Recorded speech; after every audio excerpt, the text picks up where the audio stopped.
empty. The only thing I can see is my own silhouette.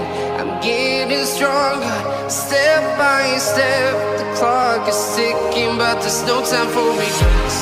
I've been flying from town to town. Assalamualaikum warahmatullahi wabarakatuh. Kembali lagi bersama Bu Deni di mata pelajaran marketing. Bagaimana kabarnya semuanya yang ada di sini? Semoga selalu sehat ya. Yang sehat terus sehat.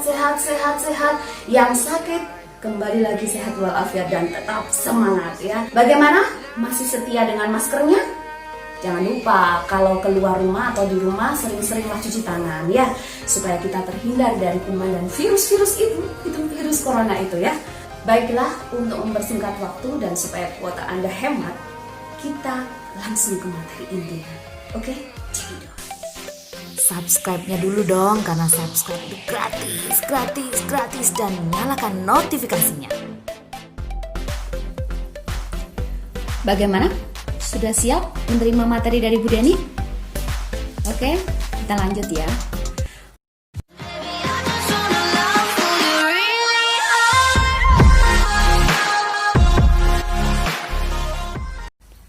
Marketing. Seperti yang kita ketahui, saat ini kegiatan ekonomi semakin menantang. Dunia industri, dunia usaha dituntut untuk terus bersaing dan tetap peka atau semakin peka terhadap apa yang dibutuhkan oleh konsumen dan juga apa yang diinginkan oleh konsumen. Dan disinilah peran marketing sangat dibutuhkan. Kenapa? Karena tanpa marketing, kemungkinan produk yang dihasilkan oleh perusahaan atau dunia usaha tersebut tidak akan dikenal oleh konsumen. Dampaknya apa? Produk tersebut tidak akan laku dan perusahaan bisa menderita kerugian. Sebagai seorang marketing juga dituntut untuk bisa peka atau untuk bisa memilih pasar yang sesuai dengan kebutuhan dan keinginan konsumen. Oleh karena itu, sangat dibutuhkan menganalisis pasar sehingga nantinya akan tepat sasaran dan dapat menghasilkan keuntungan yang optimal. Pada pertemuan hari ini, kita akan mengupas tentang memahami pasar dan melakukan klasifikasi pasar, di mana di dalamnya kita akan belajar tentang pasar, tentang pemasar, tentang pemasaran, tentang apa itu klasifikasi pasar, tentang jenis-jenis pasar, tentang fungsi pasar, dan peran pasar. Untuk selanjutnya, kita akan membahas lebih detail lagi tentang hal ini. Pasar. Bu Deni menuliskan beberapa definisi pasar dari beberapa ahli. Yang pertama yaitu dari pendapat Kotler mengungkapkan bahwa pasar adalah suatu tempat fisik di mana pembeli dan penjual berkumpul untuk mempertukarkan barang. Pengertian pasar yang kedua juga didefinisikan oleh Henry Ma'ruf. Beliau mengatakan bahwa pasar merupakan ruang para penjual dan pembeli bertemu. Di sana ada permintaan dan penawaran antara penjual dan pembeli dan kemudian juga terjadi transaksi jual beli. Pendapat yang ketiga dikemukakan oleh American Marketing Association atau Asosiasi Pemasaran Amerika yang menyatakan bahwa pasar adalah tempat pelaksanaan kegiatan usaha perdagangan yang kemudian diarahkan secara khusus untuk barang dan jasa dari produsen ke konsumen. Oke? Berikutnya, dari tiga pendapat ini, dari tiga ahli yang mengemukakan tentang pasar ini, silakan kalian menyimpulkan pengertian pasar itu apa. Nah, nantinya silakan diisi atau dituliskan di kolom komentar. Untuk teknis penulisan komentarnya akan ada di akhir video ini. Oke, kita ke berikutnya. Pemasar. Pemasar adalah orang yang melakukan kegiatan pemasaran. Apa itu pemasaran? Pemasaran pun didefinisikan oleh banyak ahli, namun Bu Deni hanya menyantumkan beberapa ahli. Yang pertama adalah dari Philip Kotler tahun 2007, mendefinisikan pemasaran adalah suatu proses sosial dan manajerial yang membuat individu dan kelompok memperoleh apa yang mereka butuhkan serta inginkan lewat penciptaan dan pertukaran timbal balik produk dan nilai dengan orang lain. Kemudian, William J. Stanton juga mengemukakan pendapatnya mengenai pemasaran, beliau mengatakan bahwa pemasaran merupakan sistem keseluruhan dari berbagai kegiatan bisnis atau usaha yang ditujukan untuk merencanakan, menentukan harga barang atau jasa, mempromosikannya, dan mendistribusikannya kepada konsumen dan bisa memuaskan konsumen. Dan AMA memberikan pengertian pemasaran ini sebagai suatu proses perencanaan dan penerapan konsepsi, penetapan harga, dan distribusi barang, jasa, dan ide untuk mewujudkan pertukaran yang memenuhi tujuan individu atau organisasi.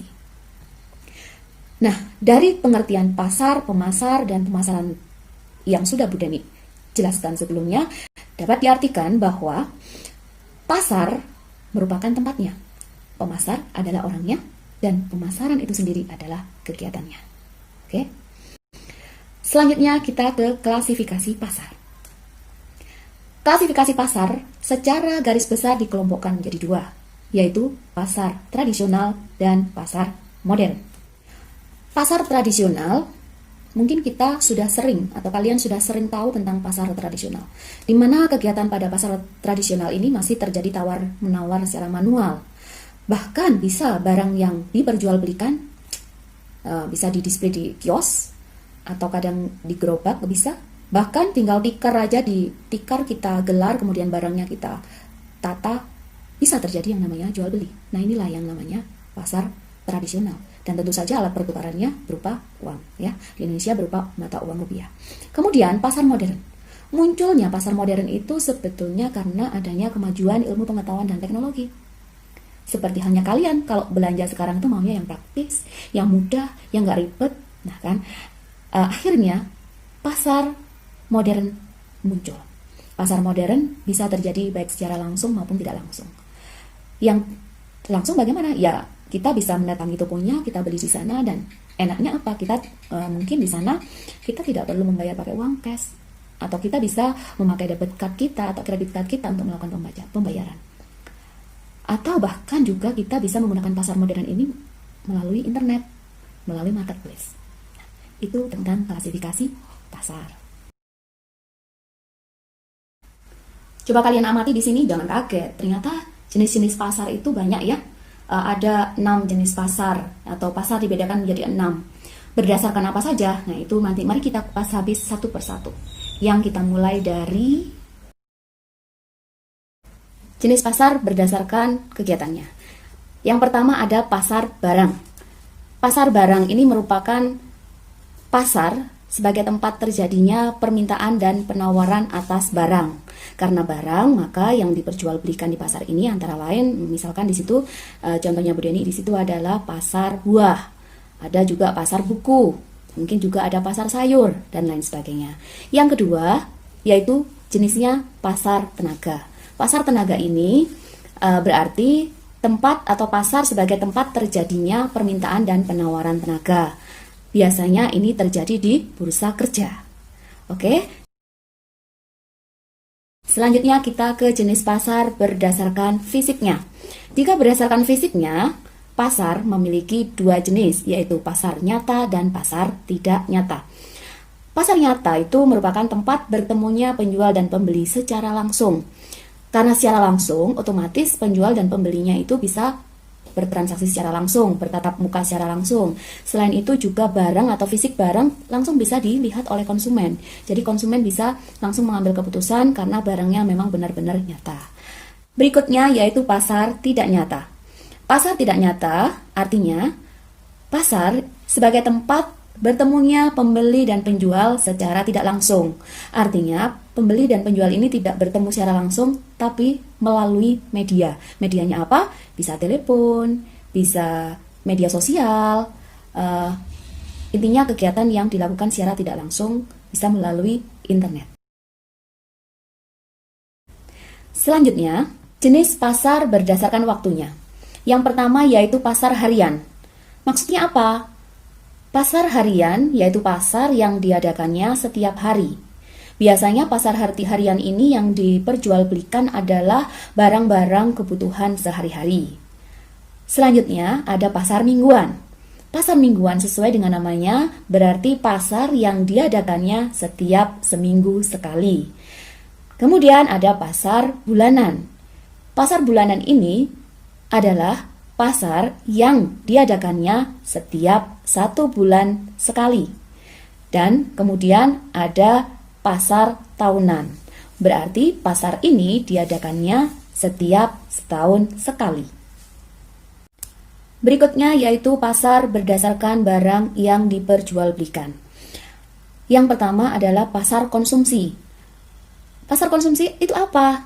Pasar yang memperjualbelikan aneka barang yang digunakan untuk kebutuhan manusia.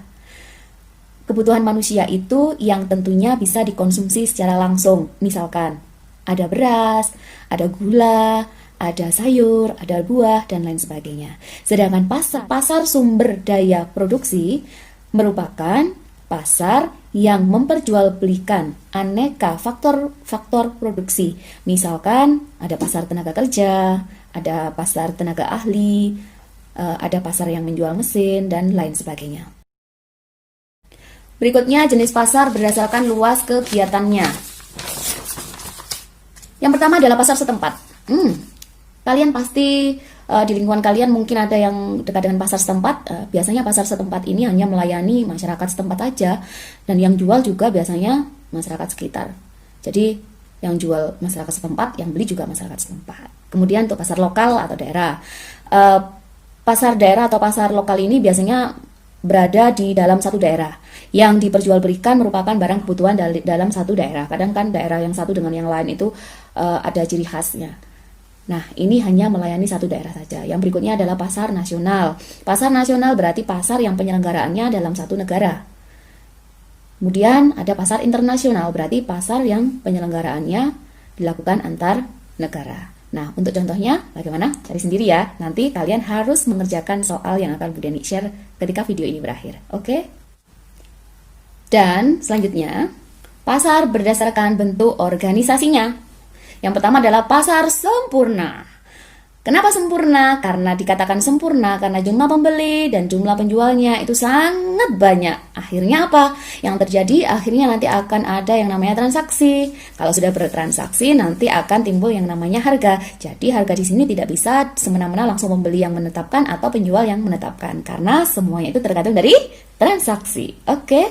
Yang berikutnya yaitu pasar persaingan tidak sempurna. Karena tidak sempurna berarti di sini penjualnya sangat sedikit, lebih sedikit daripada pembelinya. Akhirnya banyak pihak-pihak yang berusaha untuk memonopoli dan lain sebagainya. Nah, nanti untuk pasar persaingan tidak sempurna ini akan dibahas di mata pelajaran yang lain. Oke. Nah, itulah terkait dengan jenis-jenis pasar. Banyak ya, tapi mudah-mudahan kalian bisa membedakannya. Selanjutnya kita akan membahas tentang fungsi pasar. Fungsi pasar itu apa ya? Yang pertama, kenapa harus adanya pasar? Pasar itu sebagai sarana untuk kita memperkenalkan produk baru atau produk yang belum laku kita jual. Nah, di sini kita secara tidak langsung ketika kita memajang barang kita di pasar atau kita istilahnya mempertontonkan, memamerkan barang yang kita jual di pasar, itu merupakan salah satu promosi. Nah, akibat dari promosi ini nantinya otomatis fungsi yang pertama yaitu fungsi promosi. Yang berikutnya yaitu fungsi distribusi. Kenapa kok distribusi? Karena ketika kita mempromosikan itu tadi, kemudian misalkan ada pembeli yang mulai tertarik ke kita. Akhirnya karena mereka tertarik, mereka ingin membeli dan mereka melakukan actionnya yaitu membeli. Perpindahan antara dari penjual ke pembeli itu yang namanya distribusi atau pemindah tanganan. Nah, disinilah fungsi pasar yaitu sebagai tempat untuk pendistribusian. Dan yang ketiga yaitu pembentuk nilai atau harga. Nah, karena pasar di sini nantinya akan ada tawar-menawar, biasanya yang jadi patokan itu adalah nantinya ketemunya adalah titik keseimbangannya adalah harga. Berapa yang akan dibayar oleh konsumen untuk mendapatkan produk yang dia inginkan. Jadi, fungsi pasar ada 3. Yang pertama adalah promosi, yang kedua distribusi, dan yang ketiga adalah pembentuk nilai, yaitu harga. Berikutnya adalah tentang peran pasar. Peran pasar itu ternyata ada 3 pihak yang yang terkait, yaitu ada produsen, ada konsumen, dan ada pemerintah. Yang pertama yaitu apa peran pasar bagi produsen? Bagi produsen, pasar berperan sebagai tempat untuk mempromosikan barang dan jasanya. Yang pada akhirnya ketika produsen itu berpromosi, maka akan terjuallah barang atau jasa yang mereka hasilkan. Secara otomatis setelah mereka sudah menjual, pasti mereka akan butuh lagi yang namanya bahan baku. Nah, di sini mereka di pasar juga, para produsen itu bisa mencari atau membeli bahan baku untuk proses produksi kembali. Nah, selanjutnya apa peran pasar bagi konsumen? Peran pasar bagi konsumen, yang pertama, konsumen dapat membeli atau mendapatkan barang atau jasa yang mereka butuhkan. Yang kedua, peran pasar bagi konsumen, yaitu sebagai tempat penawaran sumber daya yang dia miliki kepada perusahaan. Kemungkinan misalkan seseorang yang belum punya pekerjaan, maka pasar di sini sebagai tempat untuk dia menjual keahliannya. Ya. Berikutnya, pemerintah. Peran pasar pemerintah yaitu sebagai penunjang kelancaran pembangunan, karena di pasar kegiatan ekonomi, dengan adanya pasar kegiatan ekonomi itu akan semakin bergerak. Nah, di sini akhirnya merupakan salah satu sumber pendapatan pemerintah melalui apa? Mungkin bisa saja melalui pajak nantinya, karena biasanya transaksi jual beli itu akan dikenakan pajak. Nah, di sini sebagai sumber pendapatan negara, dari sumber pendapatan negara itu akhirnya bisa menunjang kelancaran pembangunan.